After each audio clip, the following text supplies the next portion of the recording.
నేను హై స్కూల్లో ఉన్నా. తెలంగాణ వాళ్ళకి ఇంగ్లీష్ కాదు, ఎందుకంటే మన ఉస్మానియా యూనివర్సిటీలో 48 వరకు ఉర్దూ మీడియం, తర్వాత ఇంగ్లీష్ మీడియం. అందుకొరకు I'm not accustomed to use this microphone. I'm sorry. You have to put up with me. Now, if you permit, I will speak a few words in English. 1955 September, TRC report was submitted. Whereas Andhra Pradesh was formed on. Can you introduce yourself? Pardon? Can you introduce yourself? Oh, I'm sorry. I'm Narahari. I'm an advocate by profession, and I've been a part lecturer in law college in administration 78 to 80, where I got evidence for LLB and federal constitutions for LLB. This is my background. I'm sorry I could not introduce you, you reminded me. But anyway, so what I say is, by the time a CHARCHA report was submitted, the formation of Andhra Pradesh, Vishal Andhra, because in those days we used to call Vishal Andhra, is a fait accompli. In the November 1953, that is 1st October 1953, Andhra was formed. 53 November, Tamkur Prakasham Pantulu said, this Kannur is a temporary capital. Then assembly members have protested, what is this? Pandit Avadu assured me that in a year or two, Andhra Pradesh, Vishal Andhra will be formed and the capital will be shifted to Hyderabad and that will be permanent capital. I don't think a man like Prakasham Pantulu would have lied to the assembly. It is there. If you want, you can check up. It is Naa Jivata Yatra in Telugu and English also written by I.V. Chirpatao. So, what was the caring hurry for Congress government to form Vishal Andhra? Now, whatever Pandit Avadu said, it may be only for the public consumption, as my friend read just now. So, it was a fait accompli, and they wanted DBC SRC report. Language is very clear. After considering all the pros and cons, we are of the considered opinion that it is in the interest of Andhra and Telangana to form a separate state of Telangana by name Hyderabad, Para number 356 or something, I am not able to recollect the Para number, correct. It is in the interest of Andhra and Telangana to form a separate state of Telangana by name Hyderabad. Of course, they have included Bidar also, that's a different matter. So, but there was a pressure. We had surplus revenue and Andhra has requisite revenue. They were waiting like, shall I call like vultures to land in Hyderabad, and then after years, on 1950, they were anxiously waiting for 1950s. There are so many things our friends have said. But there is one more thing I want to tell you. Sardar K. Panikkar, in his order second period, he also recommended, not officially, but Uttar Pradesh also should be formed. Where Pant was the chief minister, he frowned upon this fellow. How this fellow can recommend for the bifurcation or trifurcation of Uttar Pradesh?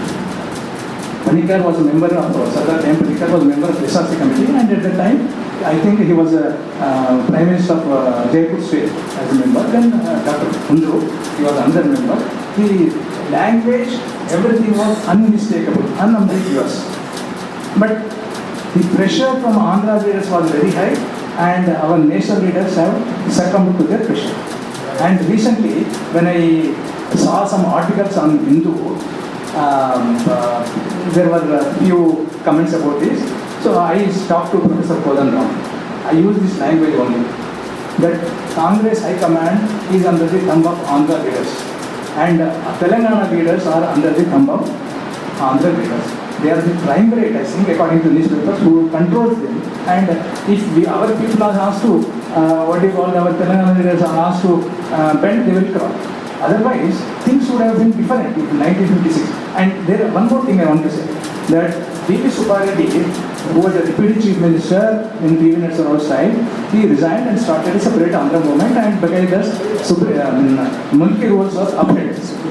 Now, at that time, when they wanted a separate state, Congress would have said, okay, here is a separate state, according to your Seacock Pact, you go to Guntur as a high court, and then Kannur capital. Then instead of that, what was the need to bring Article 371D instead of Article 371 and create 6-point formula and zonalization of states, etc. That means right from the beginning, I am of the opinion, I don't know how our friends will confirm or not, Congress was always opposed to separate the So this is our problem, and we must also hesitate for all these things and create more and more. And you see, if you see the attitude of the government, we are supporting rebellions and people's movement outside. You must have seen in the papers, there was a rebellion in Egypt, and our external affairs, deputy external affairs minister went there to support it. You know, I mean, Muslim brothers would have won the election. So we are following two different policies. What I call is the duplicity and focus. So there are so many things. I don't want to take much of your time, but all of us must join and fight and export this. Congress is opposed to Congress policies, etc. There are no respect for democracy. For the last 1956 onwards, we have been fighting one problem at different stages, but they are insensitive. And one more thing I want to tell you, Article 3 and 4 is very clear. All that it requires is only 51% of the members present and voting on the bill. No, when the Constituent Assembly decided about Article 3 and 4 about the formation of state, they made it very easy, and so that the aspirations of the people can be met. But they never expect, and our Chidambaram says, we don't want to impose our views. Is it not abdication of your responsibility? The responsibility lies with the government, not the state. That means you are being dictated by this Tom, Dick and Harry, and you say we cannot impose, and you are living at the mercy of these 3 or 4 people. And they say, we want consensus. There is no provision in the Constitution about consensus. Consensus, their view is consent. Unless there is a consent from them, we will not act. That our view, our lives and our views, and where I think 800 people have died, and 4 crores people are demanding a separate state, and Manjari, and separate. One more thing I want to raise, I don't know whether you take this out. Separate Telangana means separate Andhra. When so many people are asking for separate state like Gorkala, when the state is being offered to you, and as I said, the CEO of fact, they can go to Guntur, build up a nice capital in Kannur, according to CEO capital. Why they are against separate Andhra? It's a bifurcation, you know, something like a bottle is half full, and both are like half empty. So bifurcation means separate Telangana means separate Andhra. These are all the things, etc. I don't want to take your precious time. In fact, I have so many views about all these things. In fact, one more thing I will tell you. And some of the newspapers are also against us. Once that local bureau chief, Nagesh Kumar, he wrote an article about Andhra. He quoted the observations made by SRC committee, but not recommendation. Then I protested, I talked to him. I said, this is not the way Mr. Nagesh Kumar, you must be impartial and unbiased about these important issues, and you should not take sides, and you have only mentioned about the observation of the SRC, but not recommendation. Recommendation is about bifurcation.